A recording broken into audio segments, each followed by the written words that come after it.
that's great, but we would happily see your video. And also, the reason we mute is just to make sure we get no background noise. So questions, go down to the group chat. It's inside Zoom. It's either on your right-hand side or down at the bottom, and just type something into the group chat. I have it up here on my screen. I should be able to see any questions as they come, and please feel free to ask me any questions as you're going. If necessary, Andrea will interrupt me. She'll come off mute and interrupt me if we need to break into anything too. So, okay. All right, so what we're going to talk about today is speaking and community involvement. It's really interesting because I kind of did this presentation literally yesterday to my company. It was great that I got to do it to them as well, and I could practice and get everything ready. But my whole goal here is not just to do that, but my whole goal here is to make sure that you guys are ready for the speaker competition that Andrea is putting on. So for the SQL Server Users Group, starting next month, I believe is how we're starting this. Everybody sign up this month, talk to Andrea right now and say, I want to speak, because if you do, you get one of these. You get a nice little Bluetooth speaker from Anker. These are great little portable speakers. They're about this big. I actually own 2 of them. But Utah Geek Events is giving these out for your contribution to speaking.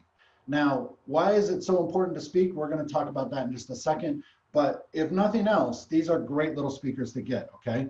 And yes, they will be delivered to you somehow, not through us, keeping social distance and everything. We'll have Amazon or something like that, okay?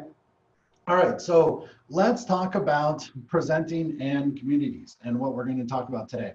So first of all, a little bit about me. My name's Pat Wright. I've been working with databases for a long time, 15 to 20 years. I've been doing presentations since about 2006, and we'll talk all about my history in a minute. If you're interested in leaving me feedback, you can scan the QR code right down here at the bottom. You can hit the URL. This page will be up again later. Don't worry about trying to capture it now. And then the slides are available at that slide share as well. So like I said, I'll have this up here in a minute. It's not a problem to try to copy and paste it or anything, or try to get it right now. We can post it later. So why do you do this? Why do you present, and why do you speak to the community? First of all, I know a lot of people out there just don't even want to do this. Why would you even bother? It's hard, it's challenging. You don't want to do these sort of things. But it's really all about your passion and drive to do something to make it better. I could put up on this slide nothing more than a bunch of dollar signs saying, by the way, if you present and show yourself as a community expert, you're going to make more money in life. It's that simple. Because I have presented at user group meetings, I have literally gotten contracts and gotten work because of presenting. That simple reason right there. So right there, there's a monetary reason. But in reality, I like to use the terms from Simon Sinek. It's one of my favorite quotes. People don't buy what you do, they buy what you do it. And what you do simply proves what you believe. What he's talking about here primarily is leaders. But what he's also trying to make people understand is that leaders do this because they want to train everyone around them too. Great leaders don't just lead. They improve all their teams. They make their rowing teams better. They make their boat teams better. That's what a leader actually does. So it's very important that you learn to teach other people as well and not just lead. And that's one of the key things about presenting is you are teaching other people. So I'm going to tell a couple stories during this presentation, and we'll talk about stories in just a second. But these photographs here are photography, obviously, that I took. This one on the left, well, left from me, I don't know which it is for you guys. The one for Zions National Park is called the Crank in the subway. It's a very, very hard hike to get to, and I've actually done it twice now. The first time I did it, I screwed up. I took a horrible picture. I did not get the picture I was looking for, and I went back only to get this picture. It was kind of interesting that I did this entire hike again just to get this picture. That's what crazy photographers do. But the story of how I got to this level of being able to take this picture and get the right shot is interesting. I started photography way back in 2004, 2005, when one of my own database mentors was really into photography. He loved doing photography as well, and we both got into it together. And then it turns out that I found a users group that would walk around every month and do what was called photo walks. Now, these photo walks were nothing more than we walk around in an area and take pictures. I mean, I cannot tell you how many times people thought we were paparazzi or there was a star somewhere. I mean, you watch 30 photographers walk around with really big cameras and setting up these pictures and everything. You're a little concerned. You're like, where's the news article? You know, what's going on? But in reality, it was one of the best ways that I learned all about photography. And these professional photographers literally would sit down with you and say, this is how I compose the shot. This is what I do. This is my settings. This is how I did it. And this is how I learned. All of that taught me how to be a better photographer. And then it also taught me, it also gave me that love to teach other people. So I wanted to teach other people. So later on, I was leading my own photo walks. And now I can walk around and teach people all the time on how to do photography and all sorts of things.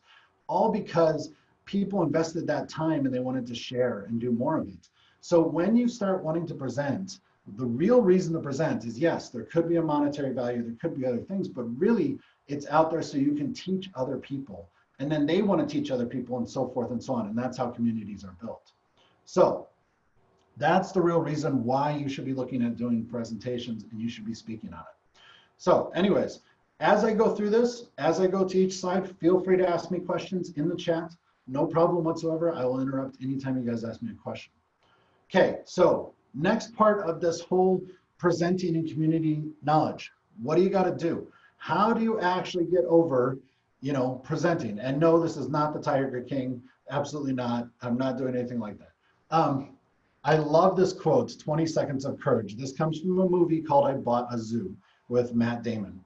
It was quite interesting that his whole policy was that he took 20 seconds of courage to stand up, walk across the room, and introduce himself to the woman across the room. And that woman became his future wife, had his children, and they had a wonderful life together. So that 20 seconds of courage really changed his life. This is what I always tell people too when they're first starting to present. It takes 20 seconds for you to email Andrea and say, I would like to present. That doesn't mean that's how long it takes to prepare the presentation. It just takes 20 seconds of courage to say, I want to do it. That's enough. If you can get over that step, you can figure out the other aspects of it. But if you can get that first step of that 20 seconds just to say, I want to present, then that's going to make all the difference in the world. And it's going to change your life. I guarantee you, it'll change your life. Trust me on this. So it really is about just that first step of courage to get over any of these things. All of my jobs, my contracts, everything I've done is 20 seconds of courage. I'm not going to bring it up because I have a really, really big project going on, and Andrea doesn't even know about this, but it took me 20 seconds of courage to get to that project too, to accept the project that was sent to me via email. I had to respond and actually say, okay, and yes, I'm doing this. And it really took me days to make the decision, but then in the end, it was only 20 seconds to actually do it. It was pretty amazing. And so, yeah, it'll be life-changing when it's done. So 20 seconds of courage. If you ever have a question about that, simply say to yourself, how am I going to better myself with just this one little thing that I'm doing? 20 seconds of courage is what you need to do. Okay. Now, when you get into presenting, this is one of the most important things. Okay, you have to tell a story. All right. Now, I talk about this a lot because people are usually just like, they want to get this quick little presentation together and they want to get all these slides up there with all these bullet points and all these things. No, people remember stories. They remember emotions. They remember how you make them feel. They do not remember facts that are on your slides. Okay. So if you want to be an effective speaker and you want to really remember, you need to tell a story that connects with your audience. So I'm going to tell you a story. So first of all, the best example of doing this is a gentleman by the name of David Phillips. If you go out to YouTube and you search for David Phillips and find his TED Talks, there is no one better that does this than David Phillips. So if you want to see examples about how to do this and what to do, he's your person to check on. My next slide has a little link and it mentions him as well, but make sure you tell a story. So let's talk about the current things going on right now. So once upon a time, I worked for a wonderful startup company. And this startup was, going really fast. We had 250 employees. We were getting money every month and everything seemed great. And then it just didn't. Some of us have been there before. It starts to go a little bit south and you're like, okay, are we actually making money? And then you have a meeting that has 40 different people in it that you've never heard of before, and they're all let go. And then a couple months later, that happens again with 60 people that you know. And now you're down from 250 people to 100 people, and so forth and so on. month after month and quarter after quarter, you kept laying people off. So this was a very trying time. You were basically watching the company around you basically fold and go down, and you have to say to yourself, okay, do I want to stay here? Do I want to go? The point of this story is that you have to make those decisions, and it came down to me, and I finally got laid off, and that was just heartbreaking to me. I mean, it was devastating. I'm like, why did I get laid off? I don't know. And am I not good enough? You have all these questions. But for me, I basically took kind of a whole day off, figured things out, tried to figure out what I needed to do, and then started calling my network and started calling people and started figuring that out and moving forward. The point is that telling these stories like this gives you a good emotional connection to other people. Having a story like this tells you that, hey, you've got some of the same experiences I do. You've done some of the same things I have. We've been in layoffs together. We've done these things. So make sure you tell a story anytime you're in a presentation, okay? Tell stories for your facts. Don't just present them on a slide. All right, no questions yet. Got it. Make sure you put your questions in the chat, not the cat. Okay, so here I've listed them out, and I'm going to, during this presentation, now that we are into these points about these very key 3 things, start with why, have a passion, and tell a story, I'm now going to talk about more of the factual items and what you need to do to prepare your presentation. I will put things in here too, like for the lightning talks that Andrea is providing, or sorry, the short presentations that we're doing for this. So some of it will be geared to that, and some of it will be geared in general. Because if you want, the PASS Summit is accepting submissions right now, so this would be a great time to submit. So one of the things you should not do is what I've done on this slide. I use this as an example. I have kind of too many bullet points here. Not too many, but 5 is a lot, okay? Think about how many things you have on there. Make sure you can talk to it, and do not read each one of them. I'm actually going to do that now because I'm going to show you what not to do. But that's the point. Don't read each one of them. Tell a story. Use pictures to tell those stories. But I want to highlight the 3 steps. Start with why, have passion, and tell a story. There's David Phillips. Like I said, there's a YouTube link. Just go out and find it. Pause the introvert. What does that mean? I love to use Andrea as my perfect example of this. Love her to death. She is very much an introverted person. You would not think this because she is wearing a princess crown and a princess dress, and she walks around like this all the time. She's either introverted or crazy, one of the 2 things, or both. The point is that for her to do some of the things she does, for her to present, for her to get out and talk and do community things, she has to pause her introvert for a certain amount of time. That doesn't mean that she has to make it go away permanently, and it doesn't mean that she doesn't need a break. It just means that she has to be able to say, okay, I'm going to do this to help myself move forward and do these things, and then I can go and take a break after that. And that's all you have to do. We are introverted people. There's not a lot of extroverted people out there, and I am even a little bit of an introvert. And I like to, every once in a while, be completely in a alone space, time, quiet, all of that sort of thing. But there's times that you have to pause that and you have to say, no, I need to get up there and do a presentation and do those things, okay? That's why you have to pause the introvert. And then the last one I'll mention on here, willpower is not the answer. There's a book right here on the side called Change Anything. Change Anything really talks to you about how to overcome those things that you see as adversity, and you think that if I just had more will, I would get out there and present. No, that's not true at all. It's about the steps you take. It's about your habits. You can find a much better way to do it than just saying, I don't have the willpower. That's not the case. If you read the book, you'll find that out. On Audible, it's only 6 or 7 hours. It's really short. It's a wonderful, wonderful book. Okay, so I got one question. In IT, sometimes we call stories use cases.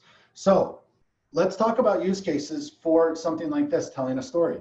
Use cases are a great way to do it, but make sure your use case is not just all facts inside slides. Make sure you give the reason why you chose what you did and the reasons of what you did, so that you actually tell more of a story. Because I've seen a lot of use cases, and they do this at professional summits all the time, and PASS Summit. They'll have a use case that really is just, here's all the things we did, here's the setup we had, and this is what it was. That's still just a factual thing. It's not really a good storytelling part. So make sure you tell a story with it. Okay, any other questions? Drop them in the chat. So now let's talk about some more of the facts about what we need to do. Abstracts and submissions. Kind of the key thing about abstracts and submissions is really you want to write for the audience that you want in the session. You want to write for the audience. You want to make sure that your abstract is grammatically correct, and you want to read it several times, okay? Don't submit something that you haven't read once or twice to really put it in your head and say, I really like this. There's no better abstract guideline that I've seen than Brent Ozar. And if you go and search for Brent Ozar abstracts, I think I still have the slide in here, but there's a link to it. He's great at it, okay? Definitely read what he suggests. Write for the audience that you want. And then also, whenever you're doing a conference, always submit multiple sessions. Don't just put in one session. Now, this backfired on me, actually. I was about to go to New York City at the end of March. Didn't get to go, but I submitted 3 sessions to a Postgres conference because I'm working on Postgres. Yeah, they accepted all 3. So sometimes you got to be careful about what you submit to many sessions. I also take the example of at one of the SQL Saturdays, I took one of our first presenters and he submitted 4 times. Yeah, I made him do all 4 presentations. I was a cruel person. But really what you're looking for on the abstract of submission is those things. 90% of the large conferences will have some sort of, here's our guidelines for these abstracts. Read the guidelines. Read them, because I know when people review the abstracts, they're going to look at those guidelines and say, does this work and does this not? But always think about your audience whenever you're writing your abstract. Okay, what do you got to do after you write your abstract? And as I said, 20 seconds of courage is also all it takes to get Andrea something. But now what do you do to actually prepare for it? How do you get ready for it? Here's that link I was talking about for the, here's that link I was talking about for David Phillips. That's a YouTube link that goes out to David Phillips. Figure out what story you're going to tell, okay? Make sure you know your story. Study and prepare your slides. Get your facts together. Do not be afraid of the I don't know questions. We're going to talk about that in just a second, in a few slides, but don't be afraid that you have to know everything about your topic. You don't. Trust me, you won't. You absolutely will not. But do as much prep as you can. And the most important thing here that I want to talk about is present to an empty room.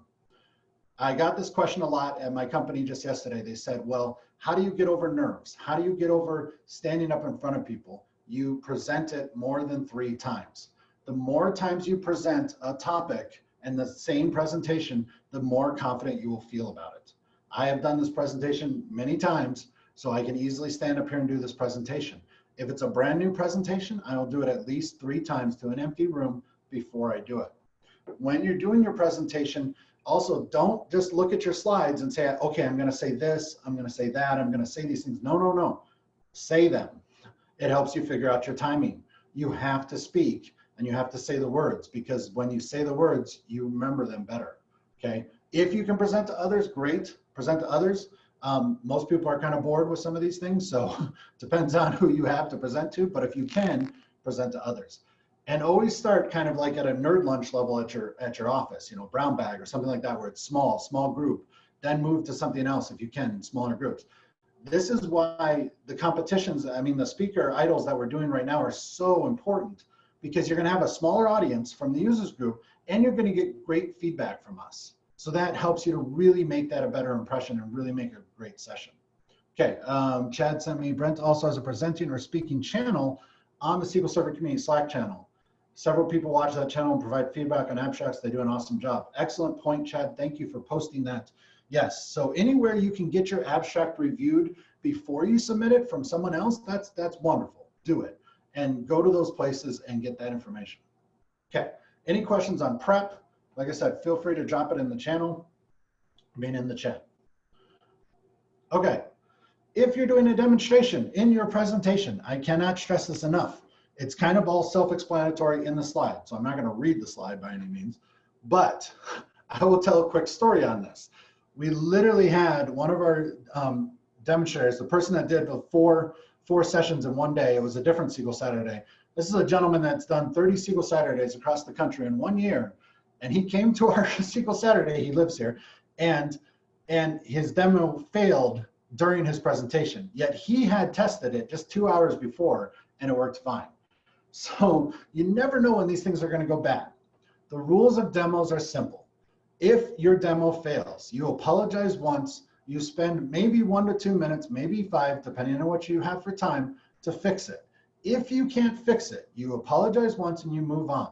You either use your backup, use slides, use something else, but you say, okay, let's move on to the next topic. We'll try to figure this out later, or you can come and see me afterwards and we'll try to figure out what went wrong. Do not, I repeat, do not apologize about your demo failing over and over and over again.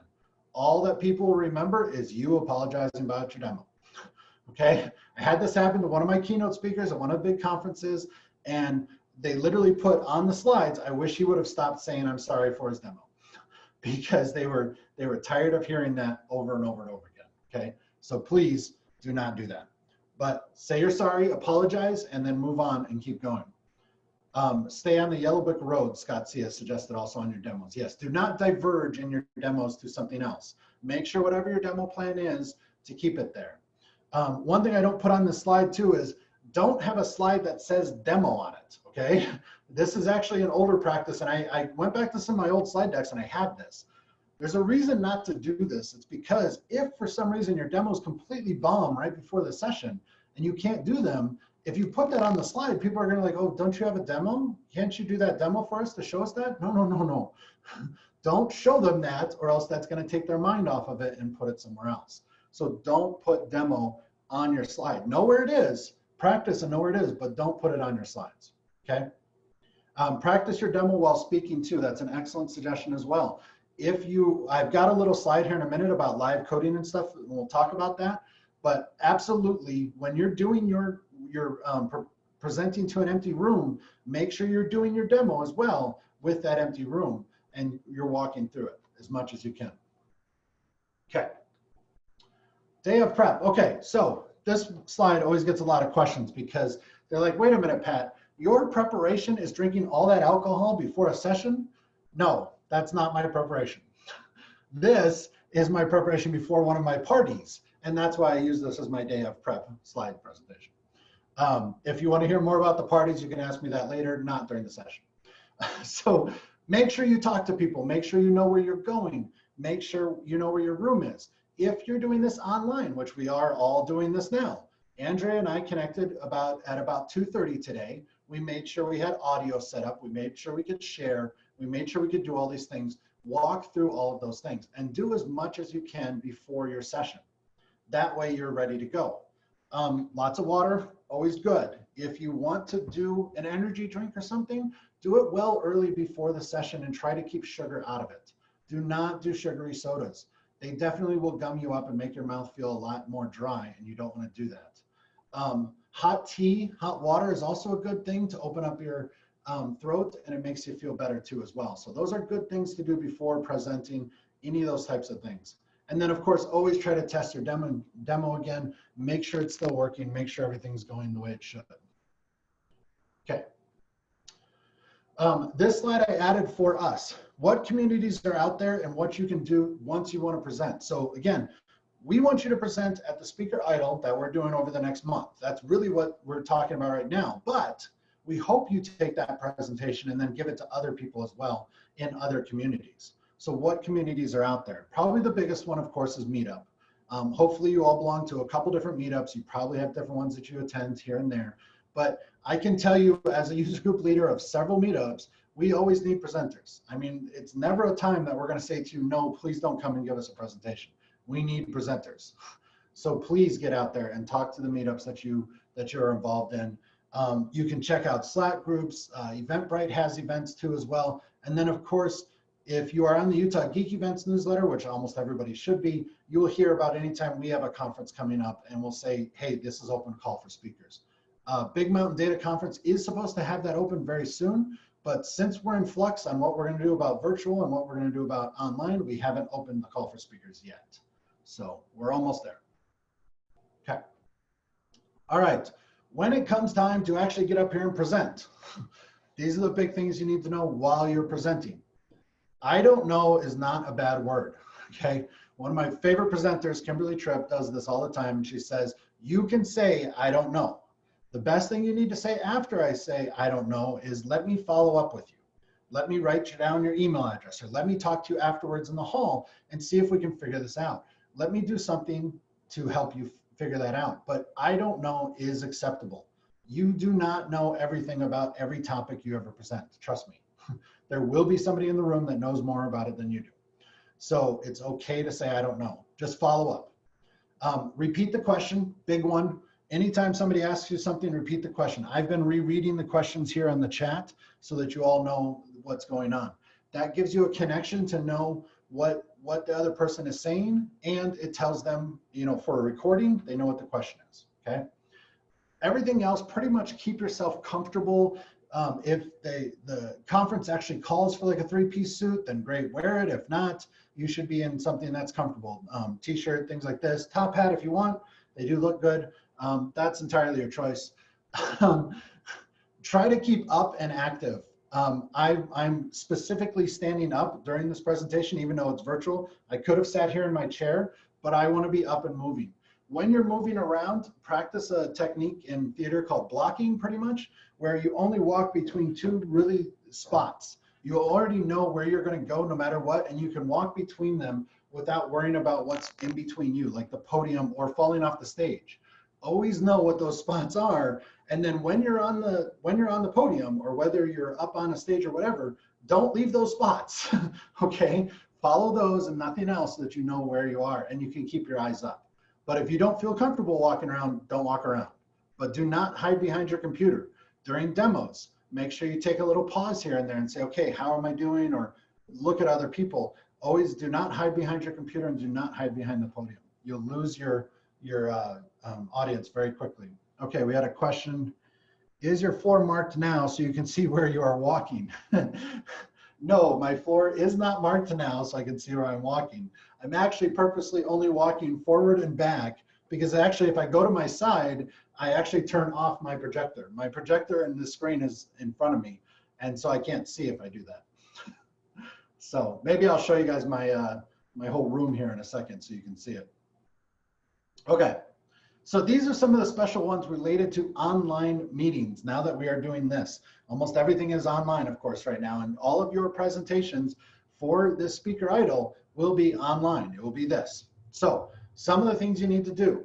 1, only share the actual app that you want to share. I have only shared with you my Google slide. That's it. I did not share my desktop. Why do I do that? Because if I'm jumping around between different things, you're going to see everything else on my desktop. And frankly, I don't want you to see everything else on my desktop. Not to mention, everybody loves to complain about how many tabs I have open in Chrome. So yeah, that's why I don't do it. So make sure that you're only sharing what you actually need. Have someone help and take questions. Andrea is my assistant today for this, so she can help host. She can take questions. If you don't have a chat program, make sure you have somewhere that they can leave you questions, and then that person can repeat those questions to you. It worked really well yesterday for us in my company. My CTO just took the questions and then asked them to me. It ended up working really great, and there was a lot of good interaction. But have some way to get questions. Do not plan on unmuting people. Again, unmuting is dangerous, because while we all love that we have these mics in our right next to our mouth, we do not realize how much else is going on in our house. Dogs barking, I think we've all experienced this now, is that there's times when you don't think anything's going on, but in reality, it's really bad. So do that. Virtual backgrounds. These are all the rave right now in Zoom. Funny enough, my computer can't actually run them. I have a little bit older of a MacBook Pro and it can't run them, but I'm happy about that because my background's just fine. The one thing you don't do here when you are presenting, do not use a virtual background that has things moving around behind you. I'm seeing these a ton lately in my stand-up with my team. They have the giraffe doing things or some sort of maze or something else, and it's very distracting. The last thing you want in your presentation is someone to be distracted with your background and not you. When you do your presentation, try to have something that's not going to move, like a wall or something behind you. If you have, you know, an opening to your stairs or something and your kids are walking up and down, try not to have that in your background, okay? Think about what is in your background before you get on that camera, or look at it when you get your camera set up, okay? All right. The other most important thing that you have whenever, what about distracting hats? Distracting hats, okay, so that's very important. You should have a distracting hat. It's absolutely important. You need to do that. If the wall is moving, then you may have other issues. Technically, my wall moved last night, 4.2 magnitude earthquake in Magna. That's only 9 miles from my house. So you're right. And a quick funny story. This presentation was supposed to be given last month on the day of the 5.7 earthquake. We called it off because of the 5.7 earthquake. So yeah, your back wall can move, okay? It is possible. So let's talk about feedback though.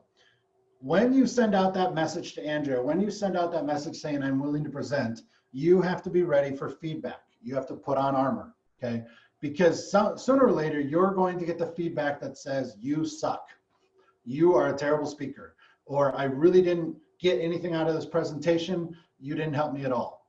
These sort of things come up all the time. And I read thousands and thousands of survey feedbacks from all of my different conferences. I read every one of them. And I can tell you right now, some are very constructive and some are very helpful and some are not. You have to be ready for that. You will not please everyone. My first major all-day session that I did on SQL Server 2008, I'm a very old person, 2008, way back then, I bombed it. Nobody liked it. They didn't even ask me to come back because it was terrible. It was horrible. And I had that for several presentations in the past. I used to get really bad reviews. It happens no matter what. When you are learning, that's the most important thing to do is take that feedback and then move forward with it. The key thing here is that hopefully you're giving constructive feedback. Hey, I didn't like the hat during your session, lose it. That's feedback, okay? That's fine. Or you moved around too much, but your content was great, but really you gotta stop running all the way back and forth with stuff. Or your demo didn't work the way I wanted it to, but you know what? I still learned these things. Constructive feedback is what you're looking for. And what you should give whenever you do whenever you review someone, make sure you give that constructive feedback. That's something in the speaker idol that we're going to be very good about. When you do speaker idol and we watch the presentations, you're going to get very good constructive feedback. You're not going to get this sucked, okay? You're not going to get something that doesn't improve. So that's how you improve really quickly. Not keep it. So I can keep the hat. Thank you. I will keep the hat. Hey, Pat, I'm going to interject really quick and throw like an idea in. So in high school, I did speech and debate, and one of the teams that was like the best team that constantly got high speaking scores would keep a notebook of all of the feedback that they received from everybody. And then they would go through and they would keep track of the things that they kept getting the same feedback on and work on improving those things. Because if it was consistent feedback, they knew that it was legitimate and that it was good feedback and it wasn't just them having a bad day. So. Yeah. Excellent point. Yes. Definitely keep your feedback and keep looking at it over time. Any of the conferences I put on, I provide the feedback to my speakers every single time through paper or other things like that. And for the speaker idol, we're going to make sure that we get some sort of feedback form so that you have that, so that you can really get that good feedback. When we first started speaker idol several years ago, I can't even remember how long, I trained everybody kind of on how to do good feedback, what's constructive, what's not. And I'll try to get those guidelines together again so Andrea has them before the next one. And we'll just put them up on the screen and say, okay, everybody, think about it in these terms so you can give them good constructive feedback. You should never feel bad about good constructive feedback. You should not say to yourself, okay, I was just terrible, I can never do this again. No, you should look at it and say, okay, here's what I got to improve on, here's how I'm going to make it better. If someone just tells you you're terrible, you're horrible, there's nothing you can do about that. That's where your armor comes into play. And yeah, you're going to have to deal with it. So, okay, so now here we go. We're into the Q&A aspect of this.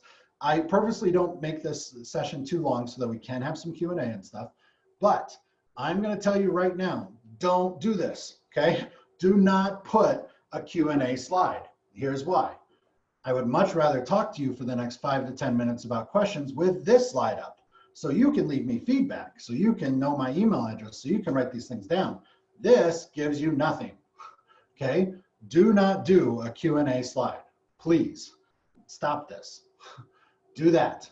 And then say, now you can also say though, right now, you will say, okay, now it's time for some questions and answers. If you have any questions, please put them in the chat and let me know. I will stay up here for 5 or 6 minutes. The other important thing to do on this slide is if you want, if you're going to plan Q&A, like right now, I'm going to talk about a few more things, but if you are ready to end your session, okay? Do not leave it up to people to walk out if they do not want to hear Q&A. Say something like, thank you for your time. I had an excellent experience today. Really appreciate all the questions. I'm happy to stay for a few more minutes before the next session. Thank you all for coming. Something like that. End your session. It's kind of like planning the clap so that people know to clap. They know that they can leave if they want to leave. If they don't have that, they're just going to sit there and mill about, and that's terrible. Yes, Chad, you're welcome to clap if you'd like to. I'm going to really quickly, so we are at Q&A, so please put any more Q&As inside here. We'll talk about Speaker Idol a little bit to make sure you know everything there. So I'll have Andrea unmute in a second. But I'm going to talk about a few questions and answers I got yesterday in my other session so you guys can hear the same thing. So what tips do you have for getting overly nervous when public speaking? That was one of the questions we got yesterday. So my tip personally is to practice your session. The more confident you are, the better you will feel standing up there. Now, do not get me wrong. This does not mean you're not going to be nervous. Last year in November or October, I stood in the stage of Echoes to give a 30-minute keynote in front of all of you. There was about 500-600 people out there. I was nervous, okay? I was in the back. I was quite nervous. I don't know how much it showed, but I was very nervous. But by knowing my content, by saying it over and over again, by memorizing it, I know what I'm going to say. I know what I'm going to do. That practice made it confident for me to do that. And once I got through the first about 20 seconds, I was fine. I was into the rhythm of what I was doing because I knew what I was going to do over and over again. So practice. My CTO loves to say, he says this hilariously. He was like, in my MBA class, they taught us that don't take yourself too seriously. No one else does. And he says every time he has to go on stage in front of all 900 of us and stuff like that at the office, he says that to himself all the time to help calm himself down. Don't take yourself seriously. No one else does. Too seriously. No one else does. So that's kind of his way of reminding himself that it's okay. You know, be humble. It's all right. You're going to get through this. No problem. So keep those things in mind when you're worried about nerves. Can I add on to that? Yeah, go ahead. So I was always taught that you memorize the first minute, maybe 2 minutes of your presentation, like word for word, so that you can give it without even thinking. Because if you can get through that first 2 minutes, you're fine. You're going to get past your nerves and you're going to be okay. But that first 2 minutes is where you are going to stumble the most because you're so nervous. So the memorization of that is really good. The other thing I was taught was you take 3 really quick breaths and then you take 1 long, slow, deep breath and slowly let that out. And that helps to dissipate that emotion. Got it. Good. I will always worry about you hyperventilating behind stage sometime. If I ever, see you pass that, I'll be very concerned. But yes, excellent suggestions. I like the 1 minute, 2 minute thing. I tend to practice my presentations and memorize the words I'm going to say, but they do alter as I move through doing it throughout the year, because I will present 4 or 5 times a year and the session will change because different audience, different times. So, okay, another question I got yesterday that I really liked was, if a questioner or participant derails you. This is when you get the question that keeps going into another question and keeps going into another question and keeps going so forth and so on. What do you do about this? Okay, this one is actually simple, but it's hard. So what you have to say is, you have to say, that is an excellent question, and I really want to answer it for you, but I really need to keep on my schedule for my session. Let's talk about this afterwards in the hallway. Let's talk about this afterwards in the next session, or let's meet afterwards and we'll talk and discuss that. Any of those options are a way to do that. It's not a harm to answer one question, but if it's over and over again, or if it's going to take too far, you have to be the one to say, I've got to keep moving on my session. Here's another key thing to always think about, is that if you go over in time, it is your fault, not an attendee. You are the presenter. It is your job to start and end on time, no one else's. So it's your responsibility. Now, if your organizer is a terrible organizer like me, and he starts you late or something, then that's their fault, and that's a problem you need to bring up with them. But if you go over time, that's a sign that you have messed up your presentation, or you have gone over time for some reason, whatever it may be. It is your responsibility to keep within that time. So always think about that. Say to yourself, well, I got to make sure I make my time, so I'm not going to keep answering this question over and over again. Okay. I'm not going to go into the other question. Okay, so any other questions that people have out there? Questions on presenting. How do I download the slides, copy the link? So slideshare.net. So let me, I'll post these into Meetup here in a minute. I'll just post that same link directly into the Meetup comments, and then it'll go there. And that's how we can get to it. It'll make it a lot easier. Other questions? What else do we want to go over on speaker idle? So what do they have to do, Andrea, to actually present or speak in speaker idle? Okay, to speak in speaker idle, you need to either email Chad or I, and we will get you on the schedule. We're going to be building a schedule. We will for sure be doing it in May. Depending on how many speakers we get, we may also do June. So it's really exciting. It's a 10-minute presentation, and you just do 10 minutes of something you really want to present on. We've had a lot of really cool topics in the past. We've had people just do like the basic run through of SQL Server and what each of the order of operations and what each of those meant. We've had people go specific into one subject or another, and so there's a lot of different topics out there. Just pick one that you're passionate about, something that you would love to talk on for 10 minutes. I remember Jenny's last year was fantastic. She did one on how to present to other people development stuff about SQL Server and how she built a class around the things that she wanted everybody to learn. Her as the DBA, them as the developer, and it was really cool. So it doesn't have to be just SQL Server. Try to keep it kind of related to SQL Server or another database technology so we keep the group involved and excited. But yeah, just a quick email. You can respond to the meetup that I sent, the meetup announcement I sent yesterday. That will come to me. You can message me through Meetup. You can message Chad through Meetup. We'll be thrilled. So I have one speaker so far. I have Jonathan. I know there were other people that told me they were interested in speaking, but I didn't write you down. So please, please, please let me know and I'll get you written down. So I made just a comment. I pasted it in there.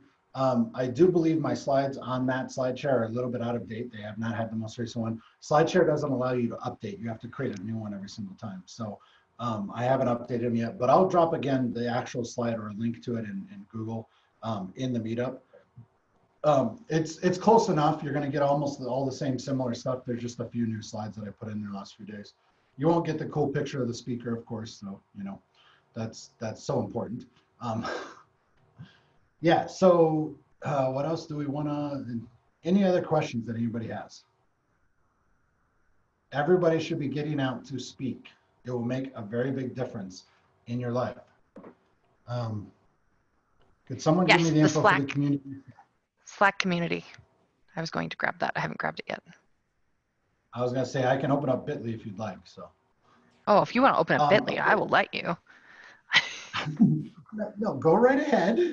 I was just going to say, it's like utahgeekevents.slack.com or something like that. HerokuApps.com, I believe. I believe it's utahgeekevents.herokuapp.com. I use it as a Bitly link.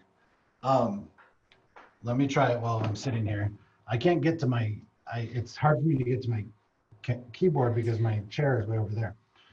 Another thing I thought of while I'm looking for this, make sure you ask for feedback, okay? One of the most weird things that I've seen is that at all of my events, people get more feedback if they ask for feedback. So in other words, if the presenter puts something like this, a QR code, or if you have feedbacks, pieces of paper around there, and the presenter says the simple words of please leave me feedback, they get more feedback than someone that does not say anything. Go to any session you want on any conference, and if the presenter reminds them to fill out the feedback, people will do it. If they do not, you'll get half as much feedback or less. Okay, so if you want feedback, and you should all want feedback during your session, you really need to remind people, please leave me feedback. So I say that now too, please leave me feedback, go out to speaker rate. You can put it out there. You can email me directly. I don't mind if you don't put anything on speaker rate, that's fine. It's a kind of a public site, but like I said, I'm not too worried about it. You can absolutely email me, give me feedback. Again, if the hat didn't work, let me know. I've got other ones here too. I can try those if the other ones don't work. I've been doing hats a lot lately, so. This doesn't even, we did formal last week for our pub club for our office. And so this was one of my formal pieces and I had a coat and everything else. So yeah. Yeah, and the other reason I have to end at 4:15 is I have to go get in pajamas in a minute for another pub club meeting. Yeah, it's a pajama party. That's just how we do things. But okay, other Awesome. questions? Yeah, does anyone have any other questions for Pat? Heads I see, I don't see anything. Pat, Yes. since you asked for some feedback, one of the things I noticed is you have a lot of hand gestures, but I only see the tips of your fingers. So if you're, I don't know if you can pull the camera back a little bit, but when you're talking, you know, I can see the gestures, but just the tops of your fingers. That's great feedback. I've tried to just kind of put my camera up here on a spot that works. As I do more of these online, I'll move this thing around and try to get a good adjustment. Definitely during a session, a normal session where you're in the room and stuff, you want to be moving and active. And so that's what I do. You're right. I need to get the camera to point better at it so that I can get it in there. Thank you. And if I can elaborate on a couple of your tips about moving around.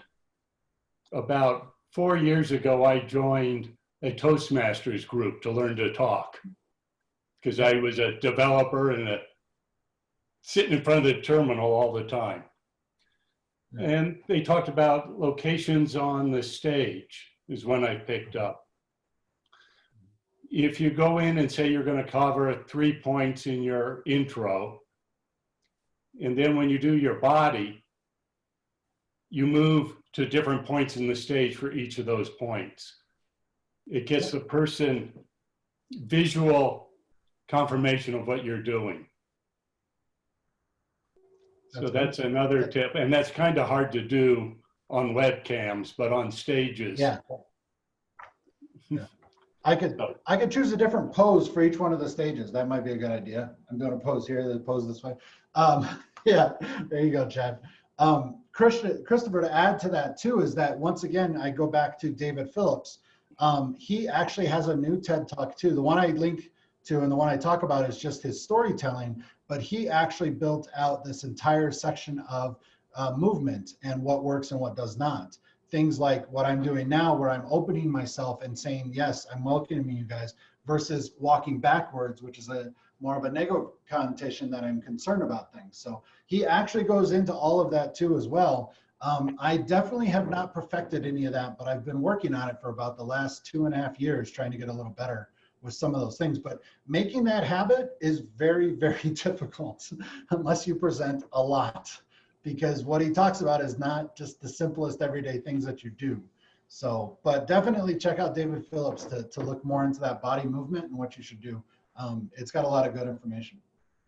And one other tip that I try to do is whenever I'm giving a speech or a presentation, and this also came out from Toastmasters, is ask somebody to evaluate you. I don't know, like when you started, Pat, did you ask Andrea to evaluate you and give her areas that you want to have her look at that you think you're having problems in? I did not, but she can watch the recording and definitely tell me all the things I did wrong. Any of you are welcome to do that. All right. Well, thank you for putting up with my comments. And you very good. And I do like the hat. Thank you. All right. Well, I think what I'll do is I'll make sure